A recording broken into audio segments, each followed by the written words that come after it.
Balikan po natin ang Manila Hotel kung saan nagpapapresko na ho ang COMELEC, si Chairman George Garcia. Filipino, no matter how far from home, deserves to have a stake at our nation's future. At the root of it all, ang totoo po, ang ugat ng ating pagsisikap ay pag-asa. Sa lahat ng ating ginagawa, mula sa procurement, sa pag-iimprenta ng balota, sa agarang pagdidesisyon sa mga kaso, sa deployment ng automated counting machine sa bawat sulok ng ating bansa, pati sa mga bundok at isla, sa pagtatanggol ng boto ng Pilipinong nasa ibang bansa, ang nagiging pundasyon ng lahat ay pag-asa.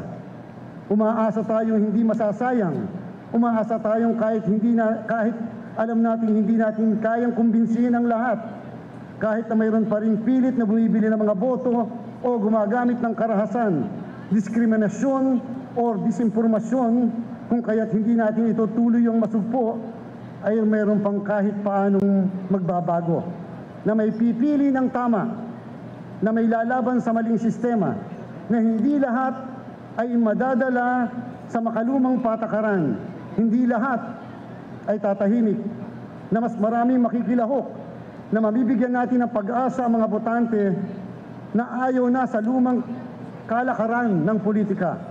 Nananalig tayong maipapaalala natin sa ating mga kababayan ang kanilang kapangyarihan para isulong ang kapalaran ng bansa. Sa totoo lang, kahit sa minutong ito, hindi tayo sigurado kung lahat ba ng ating preparasyon, pagsusubikap ay magbubunga.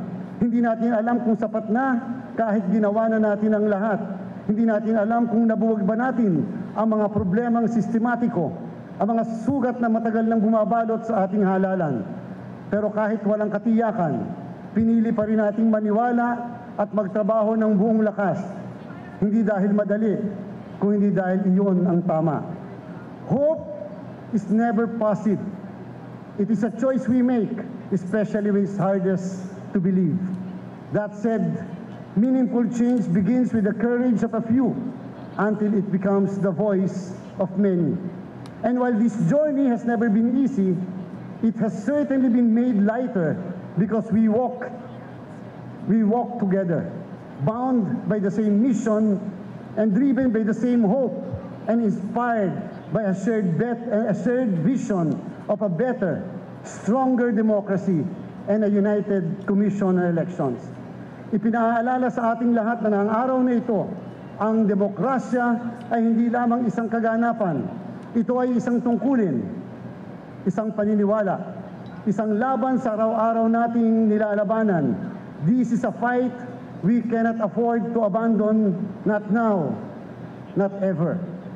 Kaya po, sa ngayon, habang kami ay magsisimulang manungkulan bilang National Board of Canvassers, hindi lang po natin binubuksan ang mga balota, binubuksan natin ang kaluluwa ng ating demokrasya.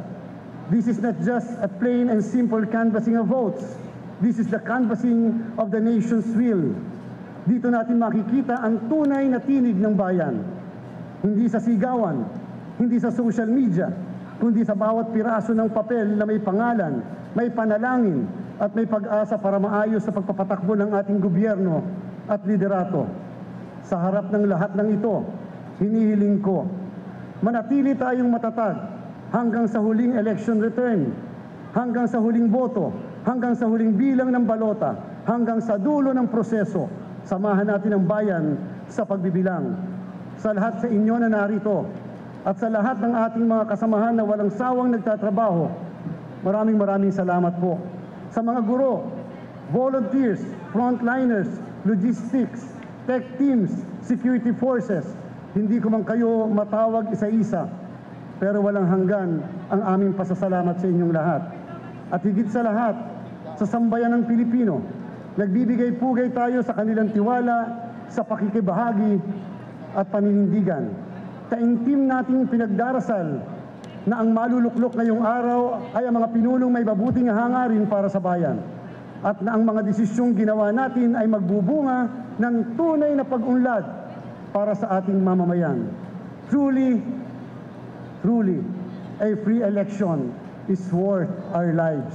Maraming salamat mabuhay ang demokrasya, mabuhay ang sambayan ng Pilipino.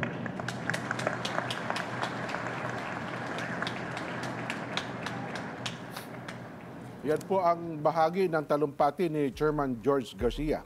At sila'y nagsimula na, no? Officially, bilang Board of Canvassers. Nagbukas na sila. Yeah. Yan ang opening statement ni COMELEC Chairman George Garcia. Ang sabi niya, ang gagawin natin dito, hindi lang canvassing ng boto ito. Tama. Ito ay canvassing ng mga kagustuhan ng bawat Pilipino. Ito talaga ang totoong hatulan niya ng bayan. Hindi sa kalsada, kung Yes. saan-saan pa man. At hindi sa social media. Tama.